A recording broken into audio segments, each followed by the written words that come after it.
The number of times I've always said no, and like, no, I'm too scared. No, I don't want to do this. Just say yes. Like, you never know what's going to happen. If you feel uncomfortable, you can leave. Take every opportunity as it comes. A nutritionist, business owner, author, and educator. I'm so excited to have one of my best friends, Lara Gya. It wasn't an overnight change. It took me 2 years to lose the weight. Like, so many people think you have to lose weight. You have to be like 50 kilos, 60 kilos. You don't. If you were to give that key to unlock the keys to the queendom, what would that key be? The what? Welcome to the queendom. Hey guys, we are back with Keys to the Queendom. I'm so excited to have one of my best friends, Lara Gya, who is a nutritionist, business owner, author, and educator. How are you, sexy lady? I'm good. How are you? Long time no see. We see each other every day. Lara and I have literally had this conversation where we're like each other's boyfriend and girlfriend. Yeah, during the week. We train together. We keep each other accountable. We do everything together, which is kind of nice as well because I haven't gotten sick of you. I know. I haven't gotten sick of you either. I thought the other day, I'm like, surely she's sick of me doing whichever. Well, because we have such an honest relationship too, which is obviously very important. And I think we can always navigate through how we are throughout our friendship too. But I think it's important for everyone listening as well. I am excited for this episode because it's going to really bring forward, one, your story. I think is important to share because not everyone, even for me, I know a little bit of your story. And we're going to really touch base on body dysmorphia and how to have a healthy life and all the things you've been through, my love. So what is your story? I mean, well, it kind of, let's take it back a little bit. But I mean, what would it be now? Like 10 years ago, I went through a big weight loss journey. So for me, I was never happy with my body. I wasn't confident, and I get bullied as well, which, kind of like threw it into the mix of not being happy about yourself, etc. So for me, I went through pretty much my rock bottom, and then that led me to lose weight and then create a good kind of healthy eating and healthy habit in my lifestyle. And I started to train, I started to eat well, and then of course when you start to do that, the weight would fall, the weight would come off essentially. And so for me, it wasn't like a quick fix. It wasn't an overnight change. It took me 2 years to lose the weight. And from then on in, I have never looked back, and I've never been happier. And like, yes, people would put me down about my weight, but it wasn't that. It was something inside me that would be like, well, I wanted this change. And I guess that kind of comes with a lot of things too. It's like if you're a drug addict and like everyone around you is telling you, you need to change, you need to change, you need to change. You're not going to change until you, like personally yourself, want and thrive and need that change within yourself.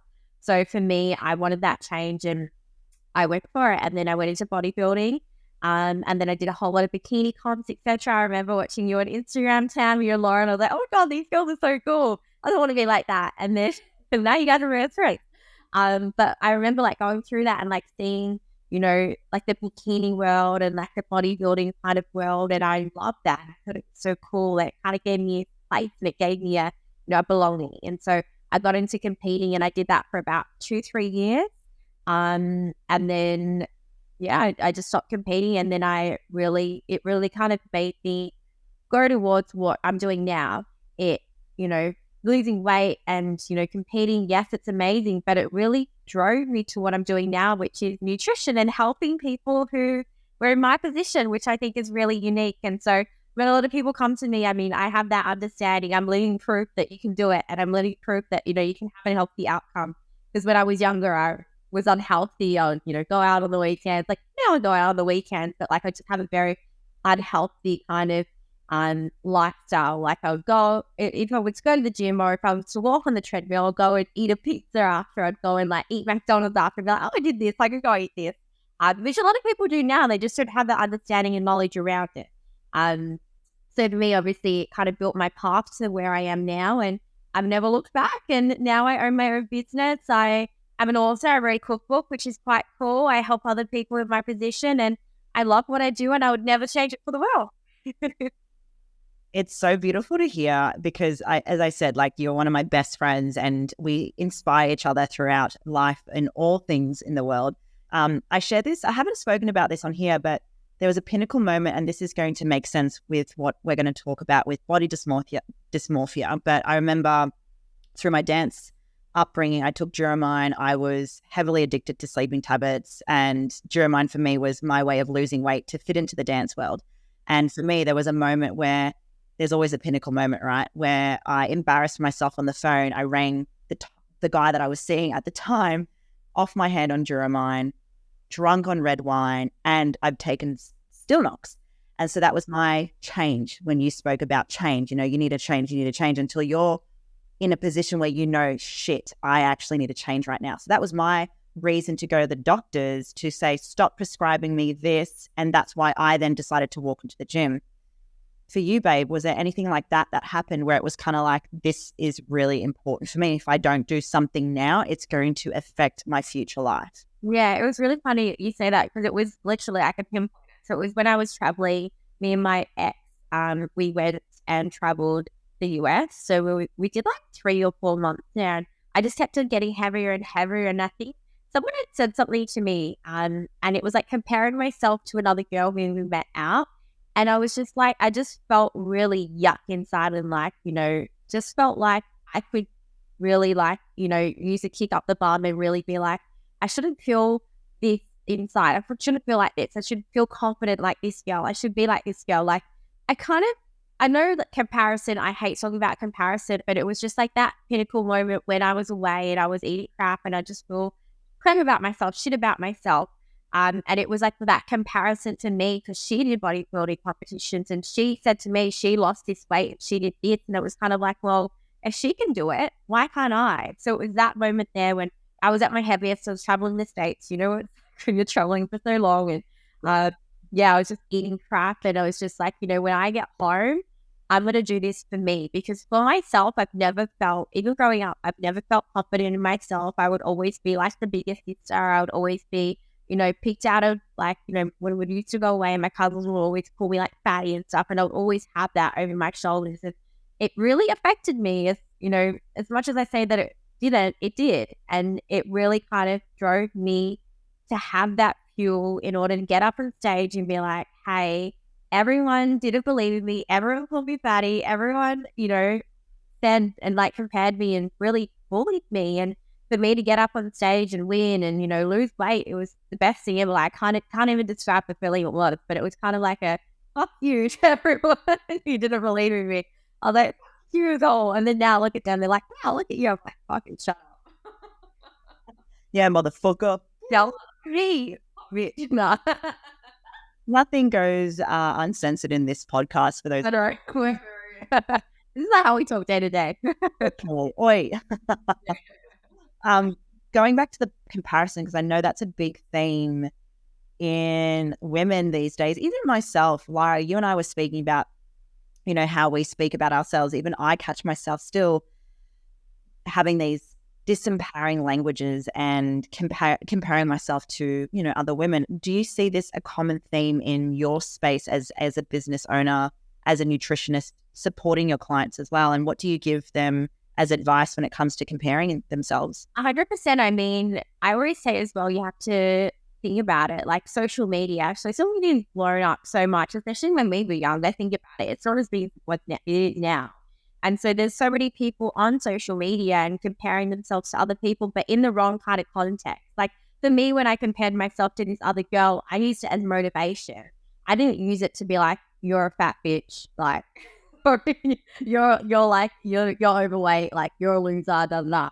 I didn't do that. For me, I used it to my advantage and being like, okay, this girl can do that. She was like me, so why can't I do that? And why can't I be like her? So I used it in a kind of really positive way, whereas I see a lot of people at the moment use it in a very negative way. So it's like, they'll scroll through social media, you will know it. They'll see a photo of a girl that's, probably photoshopped and probably the best out of 200 photos and be like, oh my goodness, look at her six-pack, look at this angle, like da-da-da. And they'll be like, I want to look like that. And then they'll make themselves feel better because they're like, well, why aren't I like that? Why aren't I like look this way? How come I'm not blessed like this? And who knows, that girl might have spent, ages working on herself. She might be eating really well each day. And, meanwhile, you're eating a packet of chips each night on the couch. So it's just like when you compare yourself to other people, I think it is healthy when you use it as motivation, but a lot of the time, like almost 80% of it, I see people using it as a way to really bully themselves and really negatively talk about themselves, which I don't like.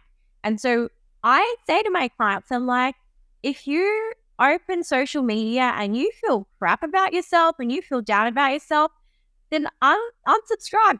You don't have to follow this chick. If this chick is making you feel like, unworthy and not good and overweight or whichever, you don't have to follow everyone on social media. Which I think is super important. Also, I think I was talking to you about it as well. Like, you hear all these morning routines, right? And one of our good friends, she did a podcast on it, and she's like, I don't touch social media first thing in the morning. I think it's really unhealthy. And I said to you, I was like, I can go on social media, I can go on in the morning, and I can not be affected on it, and I can have the best day of my life. I can, be running around with Bailey outside and nothing affects me. Like, I think it really goes to show how it affects different people and what's on your social media page as well. If you open my social media page, there's just a whole lot of foodie things and like things like that. And also just like obviously girls activewear and gym inspo and things like that. And for me, my social media isn't negative. And if there was something negative on there that really affected me, I would just unfollow or, I would just get rid of it. And I think that that's a really big thing too. So I think, comparison is good in some aspect, but if you're using it really negatively and if you're putting yourself down from it, then what are you doing? Yeah. Rather look at people who motivate and inspire you, which is pretty much like my friendship group too. And it's like, you want to be around people who bring you up and invest time in people who succeed and you can get things out of, which I think is super important. Whereas if you're on social media and getting cut down all the time and it's only going to put you in the dumps and make you feel like crap, then what are you doing, girlfriend? It comes back to everyone's routine working for themselves. And I think you and I are quite similar in that regard. You and I found a really good routine that works for us. You're like my accountability buddy. But for me, I'm quite big on the journaling and 5-minute meditation in the morning. I do have my moment where I will check my phone and scroll a little bit, but I have found that if I have that first thing of journaling, meditating, I then start working quite early and then you and I start our training session together. And that's worked for me. You just spoke so beautifully about, that social media doesn't affect you when you wake up in the morning. On a day that something happens, which does happen in our life, where you do feel, whether it's overwhelmed, stressed, sad, what are your go-to habits and routines that help you get out of that? I mean, you always tell me to journal, but I'm not the writing. But one thing which I have done, which you've actually told me, which has really helped me, is write down my feelings in my phone, because I'm on my phone is my work. My phone is also my downtime. And I'm on my phone a lot. So one thing which I really do is write down in my notes how I feel. I find that really helps me. But you'll know me as well. Like, I love first thing in the morning, brings the biggest smile and like joy to my heart to take Bailey, who is my little puppy dog, out on the beach and just watch the waves and watch the sunrise. And that for me is just the perfect start to my day. And like, if I don't do that, or sometimes I don't do that, I just feel like a little bit lost during the day. But that for me, and taking him down and seeing like all happy and watching the sunrise and riding with the sun, because we live on the beach, it's so beautiful. So that's definitely something I do when I get stressed and when I feel down, is get outside, get moving. And he's such a cute little puppy dog as well. He's like, he's quite a character. So he always, like, being around him makes me really happy too. And I think another really big thing as well, which I've started to do, is call someone. If I'm feeling stressed, if I'm feeling down, if I'm feeling lonely, I'll call my sister. I've started to call my mum a lot more. I'll talk to friends, things like that. And we've got a lot of friends in the States, so I do call them a fair bit too, as well as my sister who lives overseas. So I think calling someone and obviously getting outside and going for a walk, it really helps me manage, the stress that I feel and the loneliness that I sometimes get, especially because obviously Pete works a lot too. And I've moved from Melbourne, so it's like, I don't have family here. So I think it really helps me to manage that. I want to touch on body dysmorphia, and then we're going to lead into starting fresh, because you've moved from Melbourne, because I know that was a really big part of your life as well. But with the body dysmorphia, because you and I had this discussion in the car, and this will be great as a segment, and I'm going to speak on here, and Lara can vouch for me, because I still have my elements of body dysmorphia, and that's, I truly believe, my programming and default from being in the dance world. Still to this day, I can have moments where there's where I look in the mirror and I go, wow, what is that? And it's something that I've been really mindful of as of late, because it's languages that I say to you where I'm like, do I look bloated? Hey, do I look fat? I feel really uncomfortable in what I'm wearing. And half the time Lara's rolling her eyes at me and like, oh. But it's true. And we literally had this conversation in the car the other day, because I think you were talking about, you saw a video of you and you're like, oh, I'm so lean or something. And I was like, yeah, you are. And it's just like, and then you're like, oh, I'm so bloated. I'm like, Tam, shut up. I'm like, for me, obviously, I see a lot of this. And for me, I did go through this. When I was doing comps, I look back on photos, I'm like, Jesus, I was so lean. Like, you can literally see my bones when I was prepping for comp. And like, I look back now, I'm like, crap, I was so skinny. But at the time, I didn't think that. And even after comps, I wanted to withhold this physique, which was just totally not sustainable. And it was just crazy. But even now, I deal with so many clients who suffer from body dysmorphia and, not having that body confidence. And I was telling you, it's because of our upbringing. Like, think about it. And I use this same example. I'm like, so many people who are around our age, 30 years old, think about all the TV shows we grew up with. Think about it, like America's Next Top Model. Think about the girls who were getting slammed for being size 8, and girls who were getting slammed for being having boobs. Like, we were grown up with these TV shows of people like fat shaming these girls who had curves, who were size 8, who were tall, who had a bum. Of course, we've grown up with these, ideas of what we should look like and this and that. Of course, we've grown up with this sense of, am I good enough, or am I skinny enough, or maybe I need to lose a few kilos. We grew up with all these ridiculous diets. Remember the lemon detox diet? I'm pretty sure that's still around. And like, no carbs. And remember those ads on TV that were like these skinny teas and all this crap. Like, guilty.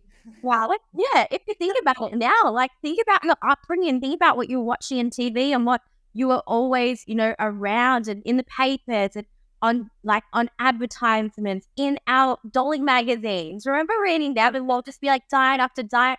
I remember how Nicole Richie got that skinny? And they were like, she's like an anorexic girl, like, isn't that like, and she was like, she was fat before, but she wasn't even fat before. I was like, honey, she was a size 8. She did not have any like meat on her. Don't call her fat. But think about it, like all these magazines, all these TV advertisements, like everything, it's made us grow up with this perception of, of this idealistic perception of what our bodies should look like. And so us coming into this generation now with, we celebrate curves, we celebrate boobs, we celebrate size 8, size 10. Like, that's a normal body, size 10 to 12. Like, that's normal. All these bodies are normal and great. And we don't fat shame anyone. And if you were to fat shame someone, then really shame on you when we really get into them. Like, I know a few girls who absolutely get crucified on TikTok and social media for slamming someone's like curve and stuff like that. They get crucified. You know that. They could be like, someone said something about someone's body, they'll be like, see you later, gone. But yeah, we've grown up with this perception, and I think it's so hard to exit it, and it's always going to be there. Like, even myself, I'm a nutritionist, I teach and preach like healthy eating and this and that. Even myself, I still see myself being like, oh, that's a bad food, or oh, like, I feel like I look so like big today. Like, we're always going to have that. But I think as long as you know that, it is something to come over, and that we've grown up like that, and it's, we're becoming more aware of what a healthy body is and what health is. I think that's so important. You said it so well, because you're right. Like, what we witnessed at our generation, we sound old saying that. We're going to die at some of the habits I used to have from dancing. It was like, have 3 to 5 coffees in the morning, have a cigarette, and then we would go, this is when I used to do dancing, we'd go to Aldi and steal lollies and have sugar so we would be able to have the energy for our dance classes. Yeah. It's because, and we talk about this as well.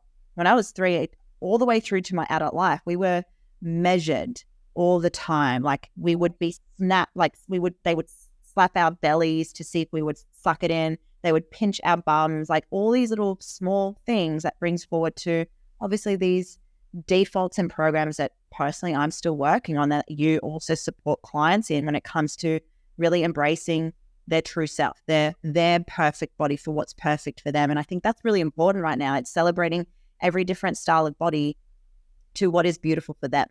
And you're probably educating people in terms of the advice that you would give. If you were to work with someone like me in regards to shifting and reframing my body dysmorphia, what are the things you'd tell them? Hey guys, real quick. Have you ever been stressed out or stuck on a problem you just can't seem to figure out, and then a friend or a mentor comes along with like a fresh perspective and shows you a solution that completely changes the game for you? I'm smiling right now as I say this because I know I've had a ton of these moments while building my businesses and remembering back to all the people I have been helped by, which gets me so excited. So I want to pass on the information here and give you guys a favor to build this Queendom community. You know, whatever platform you are listening on, I encourage you to hit that subscribe button and tune in every Wednesday, because you just never know when you will hear that special something that completely changes the game for you. And when it happens, make sure you leave behind 5 stars so we know our efforts are making an impact. I love you guys. Let's get back into it. And I kind of touching on that subject before as well. Like, I cannot believe that, especially when you were dancing. But I also believe that because I remember just watching these TV shows growing up, and it was exactly that. And I always thought, maybe not put it on, but I've never heard this like from you before. I was like, it's actually crazy to kind of think of that. But yes, I do deal with a lot of people who want to, shift their, or like improve their health. And for me, health comes in all different aspects. And that's something which I preach. You'll see that on my socials. Like, I don't just deal with weight loss clients. I deal with people like day to day. I deal with the moms. I deal with people who want to have strength gains. I deal with like 80 kilo clients, 90 kilo clients, 100 kilo clients, and not all their goals are weight loss. Some of them goals are really, finding their balance and really improving their relationship with food. That's a really big one that I'm really big on. That's my major clientele. A lot of people would think weight loss, muscle gain, all these, body goals, but it's actually, for me, my main clientele is creating an amazing and balanced relationship with food. And that's something that I preach day to day on my social media. So I think coming from a place of obviously a coaching place, I do a lot of seminars, I do a lot of talks. You'll see it on my social media. I preach to them and I say, it's good to eat out. It's good to socialize. It's, have foods in moderation. Obviously, I'm not going to tell you to go eat a block of chocolate a day, because that's just silly, especially if you want to feel healthy, you want to have health goals. Like, have things in moderation. Don't cut food groups. I think that's a really big one. Go out and socialize. I think that's a big one. A client came to me this morning, she's like, I'm so scared. I'm eating out on the weekend. Can you tell me what to do, what to eat, da da da? And I'm like, honey, it's totally fine. Like, it's one meal out of the whole week. That's not going to undo your goals. Look, if you're going to have an entree, main, dessert, chocolate, da-da-da-da, and totally write it off, then it might undo your goals. But if you're just going out, having a meal, having a party with your boyfriend, and then going home after and going to bed, that's not going to undo your goals drastically. So it's important to know that, and important to know that, one meal off track, or, one meal which you weren't supposed to have, it's not going to undo your goals. And I think that that's something which a lot of people need to learn, and also just preaching that balance and saying that, restricting yourself is only going to lead to binges, and everything like that. That's something that I preach day to day. And, people see us go out. People see how hard we work during the week. Like, we're in the gym, and I'm quite strict during the week because I'm in my little work bubble in my house. But on the weekends, I love to get out. Like, I love to socialize. I love to eat out. But when I was back in my comp day, I would absolutely hate that, because I know what these girls like. I understand that you don't want to undo your hard work. You think that, a meal off track is going to completely throw everything out. But in all honesty, a meal off track for me, or 2 meals or 3 meals, it actually makes me feel so much more motivated coming back into the day. It gets me cooking. Actually does wonders for your soul and for your body. And I think it kind of goes back to the whole thing of health isn't just a scale number. It's so many different things. It's how you feel. It's, maybe like the skin, or how your hair's growing, or, your strength goals in the gym. It's how your relationship with food. So I think that that's so important to say.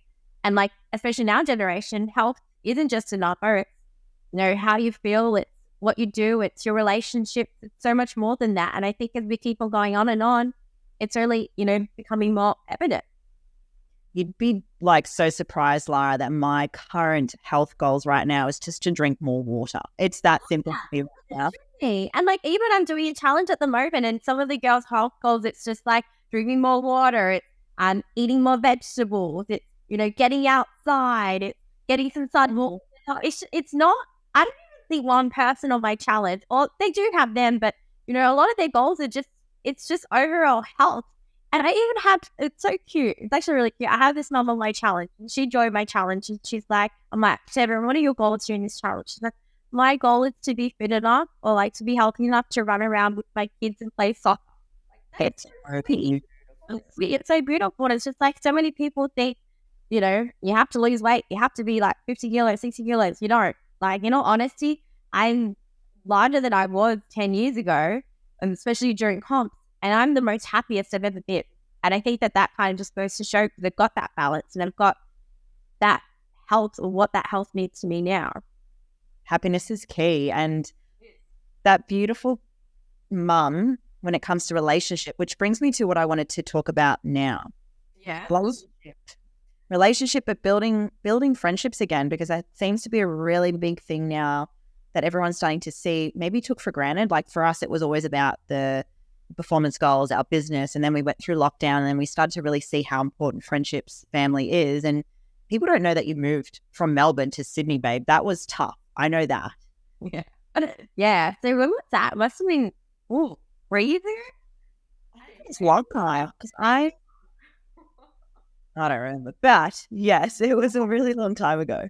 Yeah, so I moved. Obviously my partner Pete lives here in Sydney, and I was living in Melbourne, and we obviously met, and we obviously didn't want to do long distance anymore. So I made the decision to move up, and you know, looking back, moving up was the best decision of my life, but also it was probably the hardest because when I came up here, I remember it was during lockdown as well. I knew no one. Number one, it wasn't like I can go and, you know, go for a walk with my girlfriend. It wasn't like I can go and like see my sister. It wasn't like none of these things would happen, especially, you know, he would work. I would obviously work too, but I spent a lot of time at home and I didn't know anyone. So I guess, yes, it was fucking hard and yes, it was sad at the start, but like I said to you before, I think I use it as motivation. And I think that that's why I'm a business owner too, is because I look at these things, I'm like, well, what can I do to make it better? And it's like, well, I can put myself out there and I can go to events and not know anyone. And I remember, I think we went to like one of those restaurants down in Manly and I knew no one. I think I don't even know. I think I knew like Ness, and that was kind of all, because obviously Ness knew Pete. And we went there and I knew no one. And I was kind of like trying to mingle and I felt so out of place. And I was just like, I don't know anyone here. And I felt so out of it. But, you know, going to that, I obviously got to speak to a few girls, and then like, yes, I didn't speak to them after, but then I'd see them again, and then, you know, you start to kind of form these little friendships, and then as time went on, I'd really put myself out there and be like, do you guys want to go for a walk, or do you want to catch up, or do you want to do dinner or something like that? And then, you know, it wasn't, you know, friendships built straight away. Yes, it did take time, and I'm so happy that I've created these really strong bonds and really strong friendships and really best friends. Like I've been in Sydney for 3 years, and I've got my closest friends ever speaking right now in my life, which is amazing. Like we recently did an America trip together with our best friends. And if you asked me 5 years ago if I would do that with you guys, and like, what the hell? Like, no. But it's like you put in the work, you get put out of your comfort zone. Like, yes, I could be sad and sorry and, you know, be screaming at Peter, be like, why did we be here? Like, da-da-da. Like, yes, I could have done that. But instead, I was just like, all right, I'm in this situation. It's not like I can go home in like half an hour. It's like, well, I need to work to be here. I want to be here. I want to live here. And if I want to live here, then I need to start doing the work and putting it in. It's like a business. It's like if you start a business, you need to put in the work, grow the flowers, and then, you know, it will start to flourish. It will start to go. It's like friendships. You need to put in the work, and like, yes, it was hard. Yes, I didn't know anyone. And yes, it did take a while, but fuck, look at us now. I think it comes back to, as you said so beautifully, like I've had to change schools 6 times when I was a kid. So I've always adapted to new environments. But for those listening, there's probably, like, imagine being, you know, late 20s, early 30s and having to change state and starting afresh with a new community, new friendship groups. I'm thinking about that now, and it's like that would be hard. But for anyone listening, I think it'd be really great for you to share, Lara, like what would be, you know, 3 simple things to give for someone if that was them right now listening to this podcast. 3 simple tips which I could give someone. It was actually funny saying that because I got up with one of my girlfriends, and she recently moved to Queensland, and she was telling me, she was like, I don't know, I moved here, I don't know anyone, I don't know what to do. I'm like, put yourself out there. I'm like, one thing which helped me is obviously I go to F45, so it's the F45, met Pete Eyes, and then that's how I met, well, two of the girls. And then I started going there, and I think just putting yourself in a group environment with something you love, like health and fitness. Yeah. See people, well, I was into health, well, I'm into health and fitness. Putting yourself in a gym, obviously you're going to meet like-minded people. So then I met them. I think another thing is just to say yes. The number of times I've always said no, and like, no, I'm too scared. No, I don't want to do this. Just say yes. Like, you never know what's going to happen. If you feel uncomfortable, you can leave, but you never know, you never regret, or you never regret the times that you say yes. I think, take every opportunity as it comes. I think that's a really big one. So someone invites you somewhere, say yes. Don't use no as an excuse. Number 2 is to join a group environment because you'll meet like-minded people. Number 3, what would I say? I don't know. That's another one. Number 3 is top one. What would you say, Tam? Geez, I was just thinking, because you said it's saying yes, being in a group environment. And you're right. I think it's just like, I'm going to add in mindset, because if you think that you're going to adapt and find friends, yeah, rather than I'm never going to find friends, no one's going to like me. Yeah. I feel like that's going to be enough. 100%. I think mindset and say, I will make friends and I will put myself out there and I will be really good friends with these girls. I think that's a really big one, instead of saying, I don't know anyone, I don't want to see anyone. No, I don't like those people. Like, no, they're not, like, being really picky. For me, I just put myself out there and I just put in the work, and I obviously clicked with people a lot more than I clicked with others, and I worked on those friendships harder. And now, like I said, I've got the bestest friends anyone could ever have. Friends.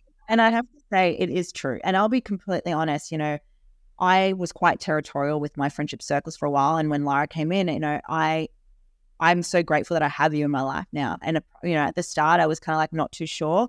And he worked that. And now she's like a soulmate. That's the best friend. You're a girlfriend. I'm your girlfriend. But it also lets me learn this, right? I feel like this is a really important message for anyone listening. My first instinct was to close people off. And it's made me really learn so much more about myself in a circumstance where Lara came in, to be open to meeting new people, but also just being kind to everyone, not having this huge defensive mechanism on. And I had some walls up, but I also had some things that I can look back on and go, that wasn't, the best way to be to someone that's new. Put yourself in that situation. How would you feel? So it was a massive learning curve for me, and I'm grateful to have you in my life, my love. So I'm grateful to have you too. And I also think, from that as well, it's like you learn from your mistakes. And for me, what with you saying what you say, it's like, it's so good to be open-minded and forgiving and, give people a chance to kind of, show them your colors too, which I think is super important. Because it's like, yes, you're a little bit closed off, but then, we're after the friendship, and then now look at us now. And I think it's so important for people listening to obviously see, like, yes, things might not work out at the start, but they might work out eventually. And it comes back to how we started this episode. Honesty, communication, an actual relationship right now. Guys, we're in a relationship. But no, we're coming out. I think what would be really nice to but to sort of bring forward how you spoke about standing out. And I know you as a business owner, because this episode this podcast is all about entrepreneurs, relationship, keys to the queendom, but also how to stand out for your business. What are the things right now you're working on for your business goals to build your empire? What am I working on? What am I working on at the moment? Well, I'm working on a lot of things. It's kind of hard.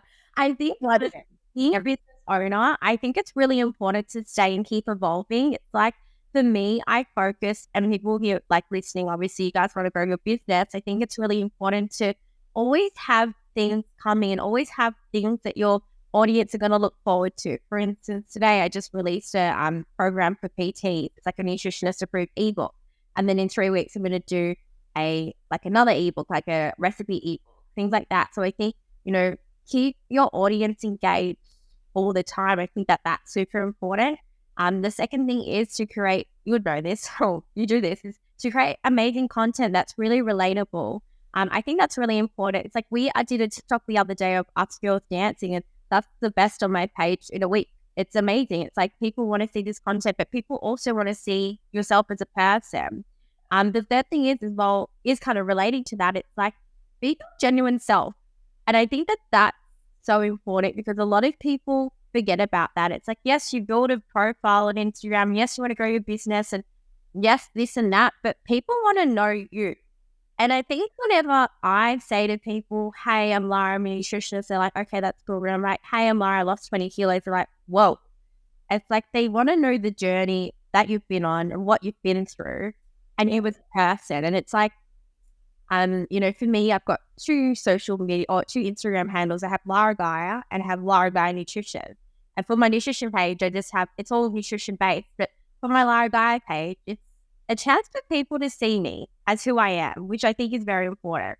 And, you'll see the fun me, you'll see me on out, you'll see me eating pizza, you'll see me doing nutrition stuff, you'll see me cooking, you'll see my sexy content, you'll see me and Bailey. Like, I think it's really important to show people your genuine self, because when people see your genuine self, they're more likely to buy into you, and then they know you as a person. And I think that that's very important as well. So I'll definitely give those tips to anyone who is listening who wants to, grow their business or, start their own business. I think it's really important. Hey, beautiful kings and queens, are you right now in a space where you're ready to take action and build your business, yet you struggle where to begin? You're feeling stuck and overwhelmed with all the things you need to do when it comes to building a business. Now, my Empire membership is a 12-month commitment where you will build the business of your dreams in the online space and be in the arena of all the incredible, great humans out there that are building 7 to 8 figure businesses. Now, the foundations that I truly believe in that you are going to learn through this membership is sales, marketing, content creation, social media, money mindset, and of course, branding. Now, all of this will be accessible for you to be learning what is currently hot right now in the market and how you can create your own business and build a successful business in the online space. All you have to do right now is DM Empire in my Instagram or email myself and my team, and we will get the ball rolling so you can have your empire and start making moves in the online space. And what are your goals right now, babe, for business? Because we're all about evolving and working towards something. What's some of the things you really want to work towards as a goal? Like, do you focus on revenue goal? Do you focus on followers, engagement, overall, like certain amount of clients, or just where you want to be? What are the things you're... My big goal, I'll let you know my little big goal. I don't think many people know this. I want to do my own cooking show. So did you know? You did mention that when we went to the event, but I didn't really... I think my big overall goal, I love to cook and I love being in front of the camera, and I'm a very talkative person. I think my big goal is to, at the end, have a cooking show. My next goal is to obviously reach and see as many people I can help, but also one really big thing which I have as a business, like I obviously have my own business, but I coach people, I write meal plans, it's all very much me. And so one thing which I want to do is to make my business a lot more scalable. So obviously I can sell a lot more and I can, bring in a lot more people. So for instance, more ebooks and more guides, more, shred guides to see if I write one and then I can sell it for like $50 and it can sell to everyone. I think more scalable things would be really good for me. So I'm working on them at the moment, which is really big. Like I said, I've got another recipe book. I've got another shred guide coming up later this year. So things which are scalable, which is good. So I'm working on those at the moment. And then obviously I think more money. I'm not going to beat around the bandwagon. I just want to be rich, and I... You want Meg. No, just obviously just working hard and growing my business and making bank. I think that's really important. What was our recent thing that we say now? Big Duke energy. It's true. Yeah, but I think at the end of the day, you want to be able to, and at the moment, I'm not afraid to admit this, but I make money to travel. And I think that that's important for me. Like, I've got a house, which is amazing. I've got an investment property, which is even more amazing. And I'm not ready to settle down and have kids just yet. I want to see the world, and I want to use my money to see the world and experience new things and I work to travel, which is absolutely amazing this year. So maybe 2 years, I might be like, okay, I want to start a family, da da da. But at the moment, I want to work really hard to be to travel and have that freedom to do that, because a lot of people don't have the opportunity to do that, and a lot of people don't work for themselves. And I find that obviously I work for myself. My business is charged from a laptop, so I can work in Dubai, I can work in the Maldives, I can work anywhere I want, right? So it's like, well, why not do that and enjoy my life and work hard and hustle and grow it all at the same time? I think that that's definitely a really big goal. And it's so great that you have those big audacious goals, because when you have those goals that stretch you, it's just going to make you want to work harder. Like, we go to FF45 on a Monday. She'll drop me off or I'll drop her off, and we'll go, let's make some bread, or let's make, what to say? Let's make, it's changed to big dick energy. But yes, we do say, let's make bread.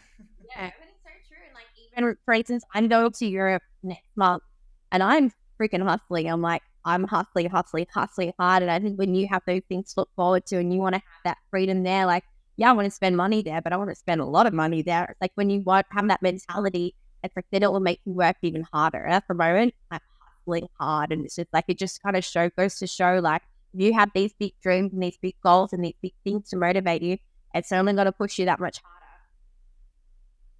And on that, because we're wrapping up our beautiful episode, my sexy luscious girlfriend, I need to have a conversation with Jordan about this, but I always ask at the end of an episode, because I know you've been giving so much advice, but it's more about now, if you were to give that key to anyone on what it is to unlock the keys to the queendom, what would that key be? What would be that one thing? The one message? Say yes. Say yes to every opportunity. Do things that you never thought you'd do, and just take everything as it comes. I think that that's a really big thing that I've always done, is say yes. Like, put yourself in those weird environments, put yourself in those work weird situations, say yes to going on the girls trip, say yes to doing this thing. I think that that's a really important thing, is be a yes girl, because I think that when you have that mentality and when you're in that kind of mindset, anything is possible. And on that, my beautiful kings and queens, thank you so much, Lara, for being on this episode, my beautiful best friend. Where can everyone find you? What's the latest program they can get their hands on? You just dropped in your PT thing. Yeah, brand new program.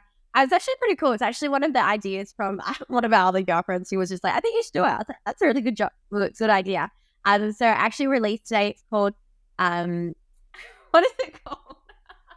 Unlock the PT? I don't know. I know I got me all. Hang on. Give me 1 second. Let me check. We can just pause it and it is. Not how to brain snap. You know what I mean? It's been a long day. Attention, all PTs and online coaches, feel better results. Yeah, that's it. I know. Feel better results. So it's a nutritionist branded ebook. It's a nutritionist ebook. So if you're a PT or an online coach, this is absolutely awesome for you.